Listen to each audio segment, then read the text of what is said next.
of the seven stars you saw at my right side, and the seven gold Stop playing, you guys. lampstands. The seven stars are the angels of the seven churches, and the lampstands are the seven churches. Okay. Once again, we're seeing seven used quite a bit, right? And we all know that the seven means completion. Something is complete. It's final. It's done. All right. So here we go. To avoid any misunderstanding, God also uses the Bible to interpret itself. Jesus clearly identified the seven stars in his right hand as the angels or messengers. Angels are also considered messengers. Okay. Of the seven churches. Again, whether they are literal angels or great spiritual leaders is debatable, but they clearly have authority over the respective churches. The seven lampstands signify the seven churches. So the lampstands are the seven churches. They also foretell the history of the church from Pentecost to the rapture. The rapture is when God comes back from the clouds and raptures us up. Okay, for those who are not already at the throne of God, the rest of us will be brought from the dead, brought up to go to where they're going, the great rapture. A mystery is a hidden truth that has not been made known before. Until it is revealed, it is meaningless to the reader.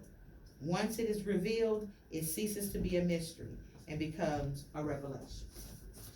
Okay. As we just saw in chapter 1, seven stars represent what?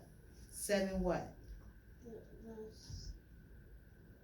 The seven stars represent what? The seven who?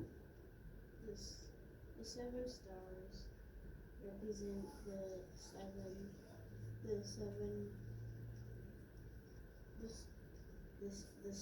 the seven gold lamps. No. The seven stars represent the seven angels.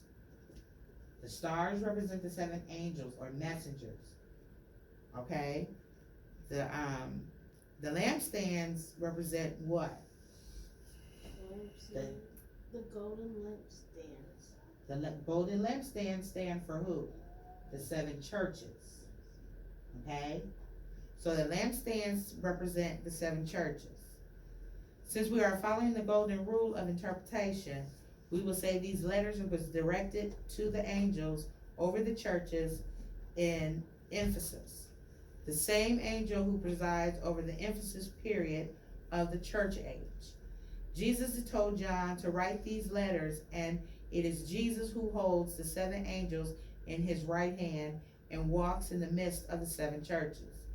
Jesus is the one who controls the angels and the one who will never leave or abandon his church.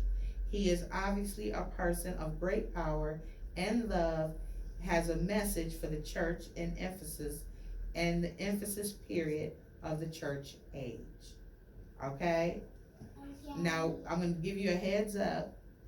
The seven churches are Ephesus, Smyrna, Pergamos, Thyatira, Sardis, Philadelphia, and Laodicea. Those are the seven churches that he leaves a message for. Okay? What I ask from you all is to read ahead, get ready, get prepared, and read chapter 2. The reason why I tell you to read chapter 2, or have your grandparents read chapter 2, your families read chapter 2 to you, because I will have presents.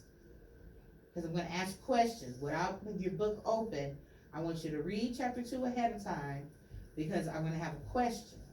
And you will earn something. I'm not going to tell you what, but you're going to earn something. And believe you me, you're going to want what I have to give you. And it might not be a treat. It might be something very more valuable. Okay? It might be a toy. It might not be a toy.